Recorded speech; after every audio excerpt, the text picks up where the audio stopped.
Well, it is my pleasure to welcome the listeners to yet another installation of Closing Time. I am your host, Iain Bryan, and I don't know if it's the 8 cups of coffee, the lack of sleep, but I am wired for this interview, and I am so excited to have Amy Gregory, who is the president of Florida Agency Network, the largest agent in the state of Florida. Thrilled to have you on, Amy. Welcome. Thank you so much. I am a little scared. I think if you just had 2 cups of coffee, but now that you've had 8, I may be a little intimidated here, but I'm going to do my best. Maybe I should match that with some drinks of tea or something because I don't do coffee, but I think this is going to be fun.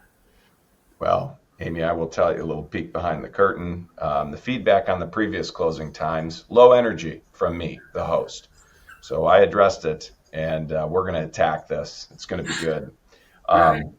But Amy, for those who don't know, tell us a little background on Florida Agency Network. It's a fascinating growth story, and where your company stands today versus how it started in terms of branches, geographies.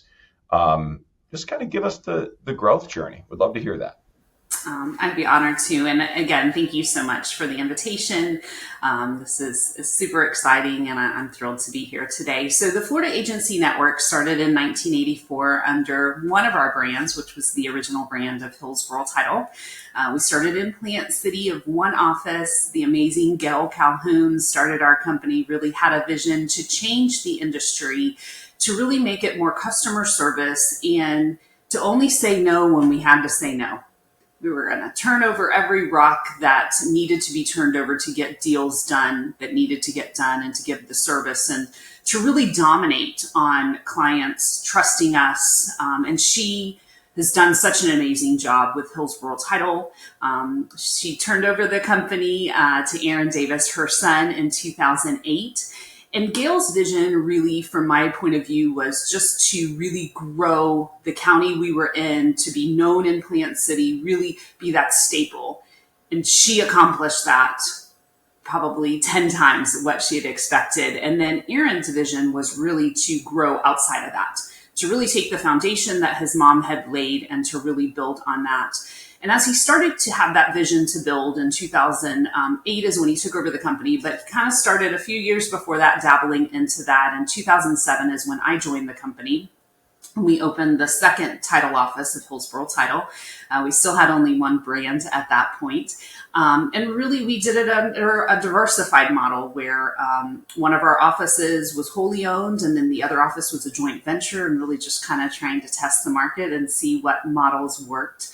And then we just grew and grew and grew. And by 2012, 14, we had doubled in size in the company. And we had multiple title offices at that point and many different brands. And really then became the vision of, okay, we have some duplication of some processes. We're not really creating efficiencies with just having title offices. What can we do to support them?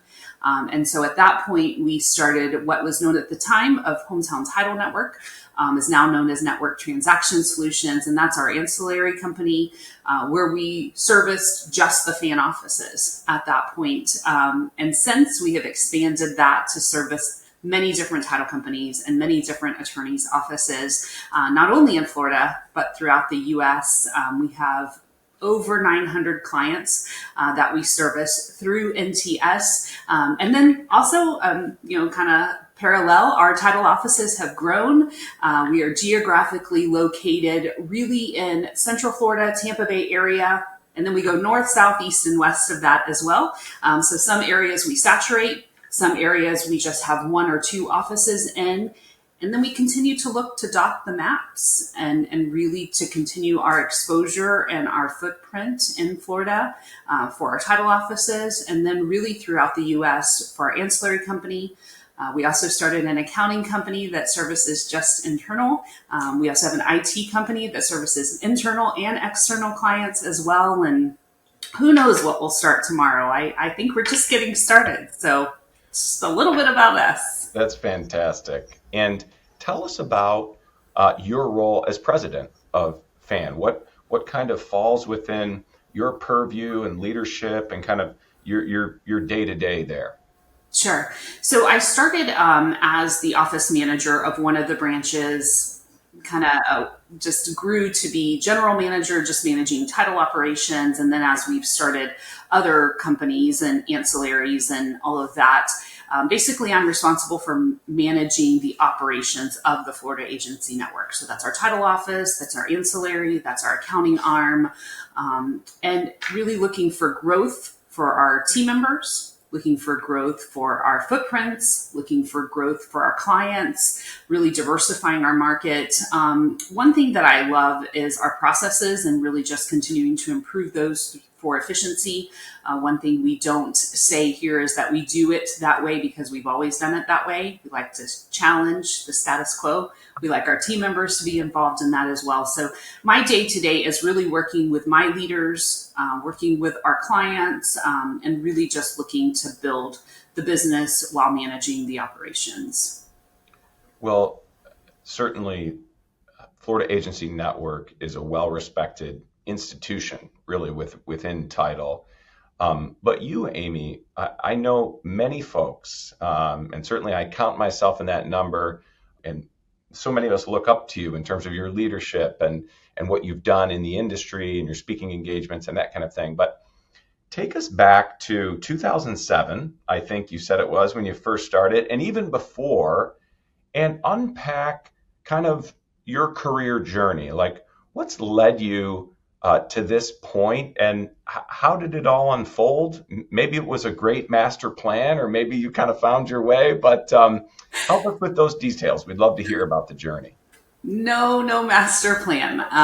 No master plan. I didn't know what title insurance was. My parents had a rental store growing up, and many summers I was at the rental store doing different things. I've always been a worker and always wanted to grow and learn. And so, but I knew I didn't want to do that. When I was in high school, in my junior year, there was an opportunity for a program, an on-the-job training program where you left school early and you had a job, but it had to be a business job. And we had a local title company that made an advertisement for a receptionist and had no idea what title insurance was. No clue.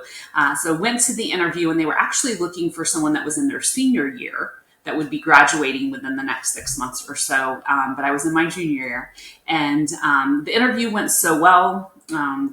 I'm still friends with one of the ladies that had interviewed me to this day. And she said, because I said yes, ma'am, and no, ma'am, at that interview, they knew that I was an individual that they wanted to see how this went and where it invested. So I started working at the title company in high school, and then I continued once I graduated and really just grew a love and passion for what was involved in the real estate closing. So kind of worked my way up through post-closing, through processing, through closing. So I was at Aldi Donaldson Title. It was a locally owned title company. The owners were very, very involved in our business. I have the utmost respect for the owners of that business. And so I was there for several years. And then when I was on maternity leave with my son, Fidelity National Title had approached for an opportunity, and I was ready to spread my wings. I had only been at Aldi Donaldson at that point. It was a mom and pop, and I knew the title world was much bigger than I had been exposed to, and I wanted to experience that. So I went to Fidelity.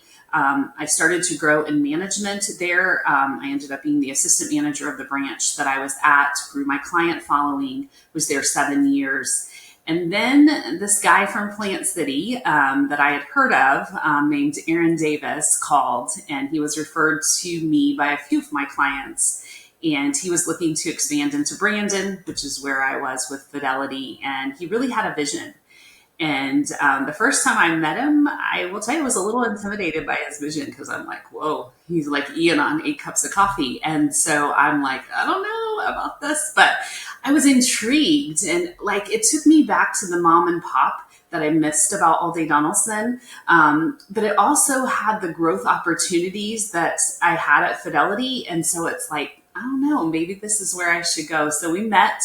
Not once, not twice, but 5 times, and really got to know each other and share our visions and share our plan. And then in August of 2007 is when I joined Aaron, and we started the second office, and we opened the doors with 13 new orders that day. And Aaron was my receptionist. So I just want you to take a minute and visualize what that was like. I was really hoping to build those orders so I could fire him from that job and let him go be the visionary and the salesperson, not my receptionist. But we just grew. We had our first hire of support, and that was so exciting. Then we had our second and our third hire of support, of closers and processors and receptionists. And then it just, we worked so well hand in hand, and I learned so much from him in those early days because we did it together, and I was so honored to be right by his side and learn from him. And he may have taken away a few things from me. I think I've got him almost where I'd like him to be after 18 years. I'm still working, but no, I'm just kidding. But we're great business partners now, and just have had really so much opportunity to grow. So I started at Brandon, and then, like I said, as we started expanding, I just kind of became Aaron's right hand, and he became really fitting into the role of the visionary, and he really has great vision, and that's not my strength. But operations and working with the team members and instilling in them and the clients is really where my strength was, and we found that we complemented each other. And then, super exciting, we started adding to our leadership team. And we would bring in another and another and another and another. And it's just so cool to see us today of how the company has grown. It's amazing. I am very impressed by the story. Incredible journey. One thing sticks out to me. You said Aaron Davis was the director of first impressions at one time there. And this is being recorded and will be shown to the world. How was Aaron at that job? Not good, not good, not good. So, even back then in 2007, you could actually transfer phone calls. Technology was that advanced that you could actually transfer them, but he would answer the phone, he'd put him on hold, and he'd literally yell to the back of the office, "Amy, line 1 is so-and-so." And I'm like, oh my gosh, how's this going to work? He did well when clients were in the office, so at least he took the first impression part well, and he didn't yell when the clients were there, but no. I'm just kidding. Not great on the switchboard.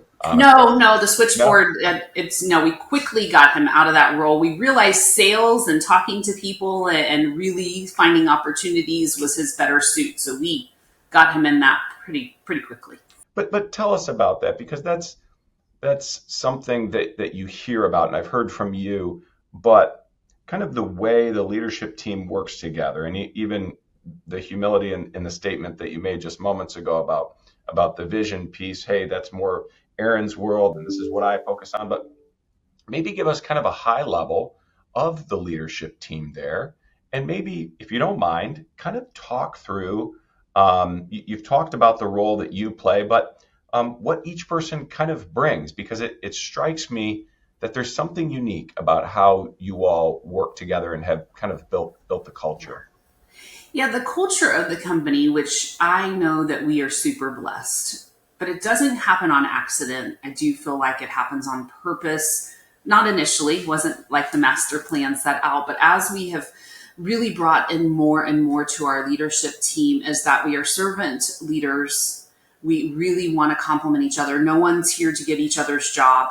Really, we want to use our strengths and recognize our strengths, but also recognize our weakness and realize when another team member has that strength. And we're really good about talking about that openly. So Mike LaRosa joined us. He is our CFO and I'm COO. And then Wayne Harrell joined us as our CFO. And then we have Jay Roberts. He does IT and software, as far as our closing software and all the overlays. I could take up so much time of what he has added to us. And then Kelly Turley is he is what runs our IT and all of that division for us. Andrea Summers, she runs ancillaries. And then we have Chris LaChance, who's our sales manager. We have Misty Poole. and Michelle Williams, who are our regional manager on the Tampa side. We have Becky Douglas, who is our regional manager on the Orlando side. So really, just the leadership team together. We have also, with the celebration, I kind of had added with the Orlando, also Rob Modesto is on the director of strategic expansion, so doing different things there. But I think for our leadership team, really what we do is really try to empower each other with what we do with work. But I think outside of work, like, we love each other, we care about each other, and we like working together.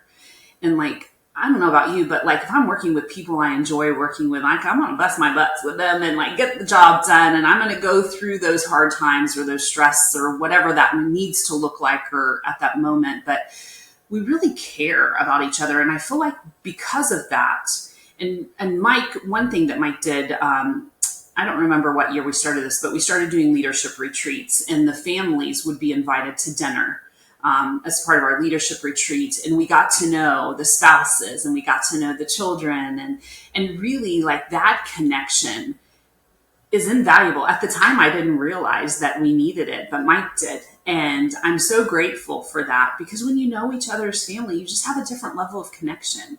And sure, we're working together, we're getting the job done, but when you can take it to that next level, you will complement each other better. You will work together better. If I go home and I say something to my husband about something that happened at work, he's going to know that person. He's going to know their personality. He's going to say, it's probably just a stressful day for you, Amy. It probably wasn't, really what they intended or whatever, as opposed to if he didn't know them, you may be like, or if something's happening in their life personally that's, maybe there's a medical thing that's going on, and I say that, he's going to care too. And I can share that, with my family, because it's my work family. And we do play on that words with the fan, as we call ourselves a family. So FANILY.